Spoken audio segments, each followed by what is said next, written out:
Near the end of Michael Jordan's career with the Bulls, he agreed to allow a camera crew to follow him around for a documentary on his last season in Chicago. Tim Grover, Chapter 1, Taking Flight. As many of you may know, this is the widely popular and renowned documentary on MJ that is currently being played on Netflix, which we all know as The Last Dance. Because of the current situation with COVID, a lot of us is looking for more NBA content. And what a perfect time for a documentary about the greatest of all time to come out. Exclusive content never seen before during the last and final run of Michael Jordan in 1998 shows us a side of MJ we never witnessed. It's really hard not to get excited for this documentary every week. Camera crews were with him for almost 24/7 of his life during that season, and early one morning the camera crew was at MJ's house for a rare glimpse of Jordan's gym session. Yeah, MJ working out, not surprising, but what I'm surprised about is how rare MJ workout videos are on the internet. And I'm not talking about MJ's hoop sessions, I'm talking about him working under a barbell and lifting weights. The cameraman noticed a poster on the wall, a classic shot of MJ soaring through the air, with the caption, "How does MJ fly?" He zoomed into the poster, then turned to Michael and asked him, "How do you fly?" MJ just laughed, shook his head, and said, "Ask him." And that was Tim S. Grover, MJ's trainer for 15 years. Now I began reading the book Jump Attack by Tim Grover to learn how Michael Jordan trained throughout the offseason, so I can apply some of his exercises to my routine. I wondered, how did MJ rhyme for so long while maintaining such a taxing NBA season? Well, the best way to do that is to read a book written by MJ's personal trainer of 15 years during MJ's prime years. My name is Tim Grover. I worked with Michael Jordan for 15 years. Everyone knows me as his trainer, but my official title was a sports enhancement specialist. Continuing on with Tim's story, he says, "Good question. No doubt MJ's genetics gave him a physical advantage. He has those huge hands and long limbs and predominantly fast twitch muscles that allow him to do extraordinary things. But contrary to popular legend, he's not a freak of nature." What did Tim Grover mean by that? You mean the great Michael Jeffrey Jordan is not a freak of nature? The meaning behind Tim's statement is that to give credit to MJ's accomplishment and accolades to his genetics is grossly misrepresenting the reason of his success. Just like the future greats such as Kobe and LeBron, it isn't their once-in-a-lifetime genetics that built their success, but their commitment to becoming the best. It was their mental toughness that exceeds far better than their peers, and their work ethic that is the main reason to their success. So if the trainer of the GOAT is saying the reason to MJ's success is not the genetics, but hard work, why not just do it?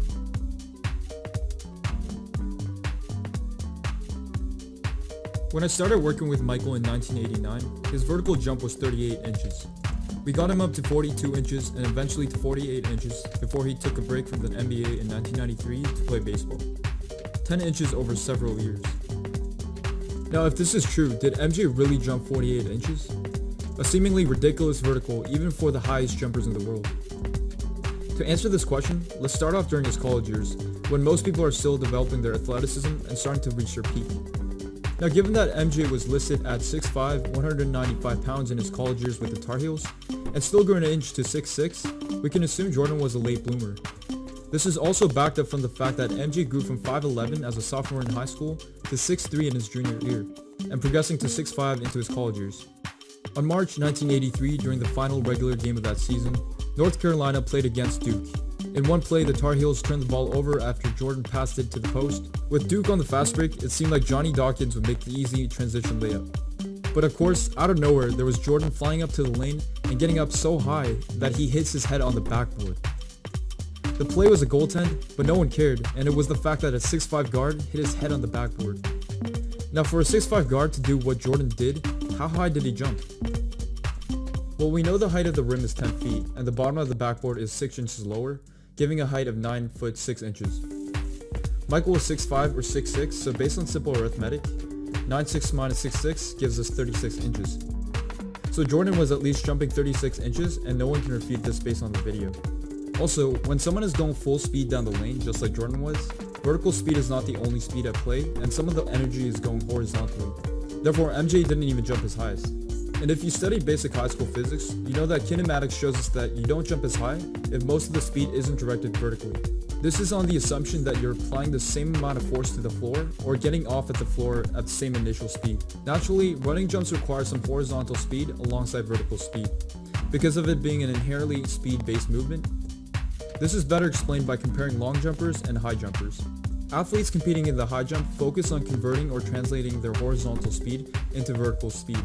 For long jumps, they try to maximize the direction of force they need to apply on the floor, which will allow them to travel the furthest. Ilya Ivanuk is a great example why high jumpers can be great dunkers using their vertical. High jump is a sport that can easily translate into single leg dunking. This is because high jump is a sport that focuses on getting the athlete's center of mass to the highest point. So the fact that Jordan had a lot of horizontal velocity in his jump, he was likely not jumping as high as he could. Regardless, he was able to hit his head on the backboard, and even then he was slightly above the backboard. So in 1982, in his sophomore year with the Tar Heels, we can safely assume MJ was jumping at least 38 inches. But we know Jordan jumps higher than that. Surely he doesn't only jump 38 inches. At the age of 19-20, like most athletes, Jordan hasn't reached his full potential in his athletic abilities.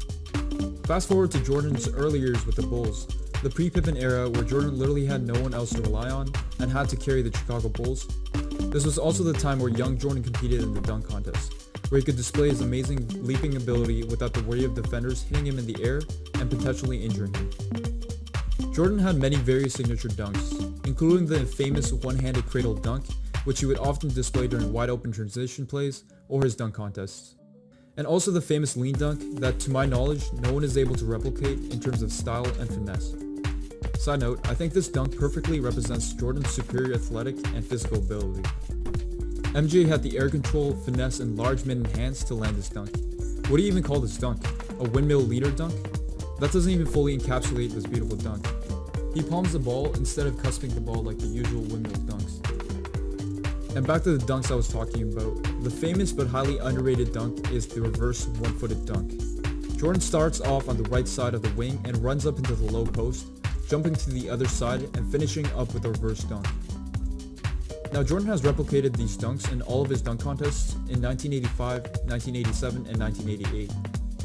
Nothing really stands out until you appreciate the airness in slow motion. You'll truly be able to appreciate Jordan's leaping ability. What's interesting is that each year it seems as if Jordan was able to jump higher in these dunks. In his first year in 1985, he was able to get his head above the lower backboard, and in 1987 Jordan is able to reach his head on the rim, but ducks as soon as he is about to hit the rim.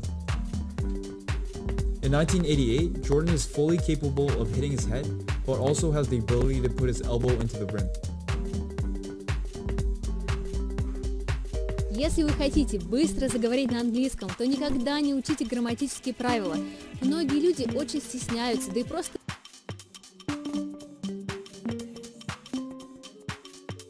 I don't think anyone's ever been able to do that.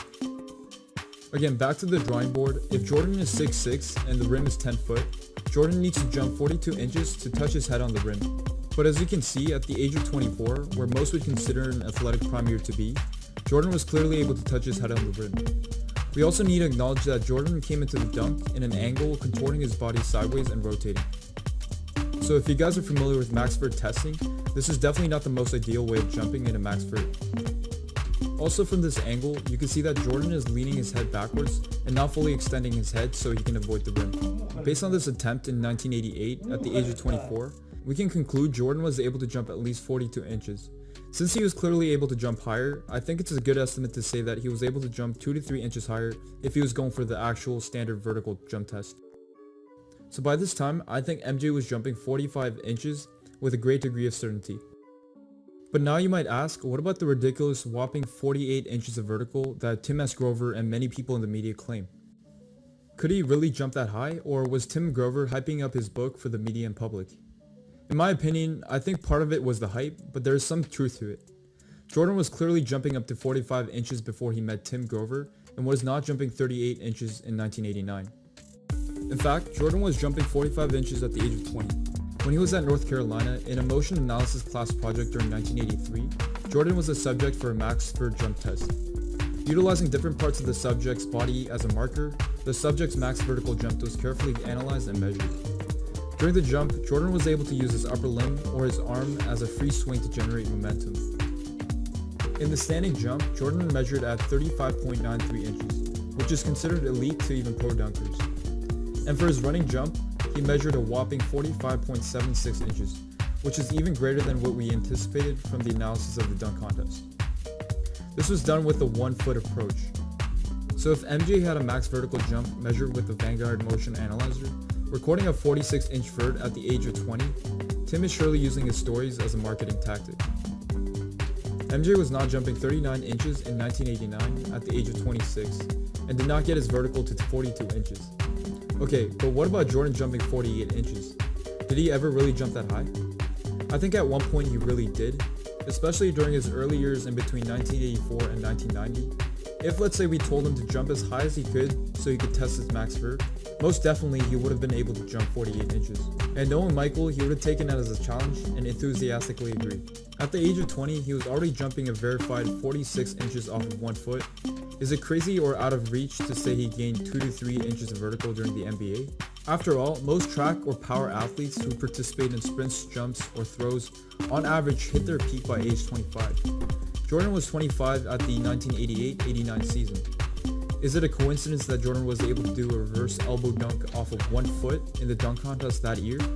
I think not. And if we told Jordan then to jump as high as he could for a max vert, without a shadow of a doubt, I believe Jordan would have been able to jump 48 inches, if not even jump 50. To conclude, I think Tim Grover was wrong in his statements, but I believe he and Jordan knew it. After all, marketing is the best way to make sales after the quality of the product. And I'm sure his statement helped him make a few more bucks. But overall, I believe Tim was right in that Jordan did jump 48 inches, but just not in the correct timeline he stated. Anyways, that's it for the video, guys. Originally, I wanted to make this video not just to solidify Jordan's actual jump height, but also largely in part to show that it wasn't Jordan's genetics that got him to where he was at, but his incredible mental toughness and the way he approached everything in life. Jordan called up Tim, his trainer, in part because he was getting beat up by the Pistons, but also because Jordan knew even being the best player, there was still much to improve in his game. And for him, it was to get stronger. So when the GOAT knows you can still improve even though he's at the top, what does this tell us when we aren't even close to being at the top? Alright, thanks for watching the video, guys. If you guys stayed till the end, I really appreciate it. If you guys are new to this channel, feel free to check my other videos out. I make content on basketball, athletics, and development. And if you guys like this type of video and want more content like this, give it a thumbs up and subscribe to the channel. And make sure you turn on the notification bell. Alright, peace guys.